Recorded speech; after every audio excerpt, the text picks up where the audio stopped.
আসসালামু আলাইকুম। আজকের ভিডিওতে আমরা জানবো অস্ট্রেলিয়ার স্কিল অ্যাসেসমেন্ট করার জন্য আপনি অ্যাপ্রোপ্রিয়েট বা প্রপার অ্যাসেসিং অথরিটিটা কিভাবে ফাইন্ড আউট করবেন। এখানে টোটাল প্রায় 42টি অথরিটিস রয়েছে।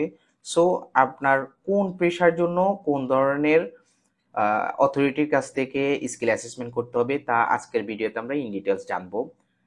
এই হচ্ছে যে অস্ট্রেলিয়া সরকার অফিসিয়াল ওয়েবসাইট। এই ওয়েবসাইটে সকল ইনফরমেশন দেওয়া রয়েছে। যেমন আমরা যদি এখানে স্কিল অ্যাসেসিং অথরিটিতে যাই তাহলে টোটাল কতটা প্রতিষ্ঠান অ্যাসেসিং করে আমরা সেই ইনফরমেশনটা পেয়ে যাব। বাট প্রবলেম হচ্ছে যে ধরুন আপনি একজন প্লাম্বার, আপনি একজন নার্স, আপনি একজন অ্যাকাউন্টেন্ট, ডক্টর, ইঞ্জিনিয়ার, আপনার জন্য কোন প্রতিষ্ঠানটা সিলেক্ট করা রয়েছে সেটা আপনি কিভাবে ফাইন্ড আউট করবেন। আপনি প্রথমে এই ওয়েবসাইটে আসবেন, আসার পরে এখানে জাস্ট আপনার অকুপেশনটা লিখবেন, লেখার পরে আপনি কোন ভিসার জন্য আবেদন করতে চাচ্ছেন। এখানে অনেকগুলো, আপনার সাব ক্যাটাগরিটা কোনটা, ধরুন আপনি এখানে আবেদন করবেন। এটা সিলেক্ট করার পরে আপনি সার্চ অপশনে ক্লিক করবেন।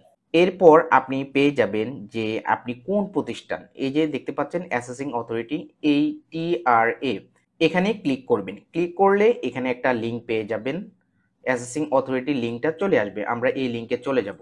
তারপর আমাদেরকে অ্যাসেসিং অথরিটির ওয়েবসাইটে নিয়ে আসবে, দেখতে পাবেন স্টার্ট ইউর অ্যাসেসমেন্ট নাও, এখানে ক্লিক করবেন। তারপর নিচে যাবেন, নিচে গিয়ে এখানে আবারও আপনার অকুপেশনটা খুঁজে নেবেন। দেন এখান থেকে আপনি কোন ক্যাটাগরিতে অ্যাসেসমেন্টটা করতে চাচ্ছেন একটু নিচে যাবেন। ওভারঅল আপনি স্টেপ বাই স্টেপ আপনার অ্যাসেসিংটা করে নিতে পারবেন। আপনি প্রপার স্কিল অ্যাসেসমেন্ট অথরিটি খুঁজে পাবেন। এরপর আমরা উদাহরণস্বরূপ আরেকটা অকুপেশন দেখব। আমরা একটু নিচে যাব, নিচে যাওয়ার পরে ধরুন আপনি একজন নার্স। সো এখানে নার্স লিখবেন।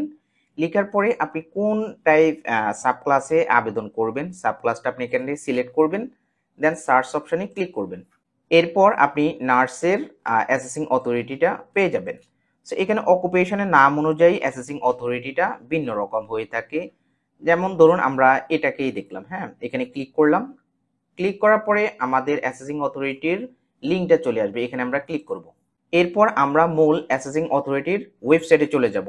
এভাবে আপনি খুব সহজে আপনার অ্যাসেসিং অথরিটির ওয়েবসাইটটা খুঁজে বের করতে পারেন। যেমন আমরা যদি আরো একটু দেখি, আপনি স্কিল মাইগ্রেন্ট হিসেবে অস্ট্রেলিয়ায় যেতে চান এবং আপনি অ্যাসেসমেন্ট করতে চান, সেক্ষেত্রে একটু নিচে যাবেন, অ্যাপ্লাই ফর অ্যাসেসমেন্ট। এরপর আপনি এখানে পেয়ে যাবেন যে 3টা সেকশন, আপনি কোন সেকশনের জন্য অ্যাসেসমেন্ট করবেন।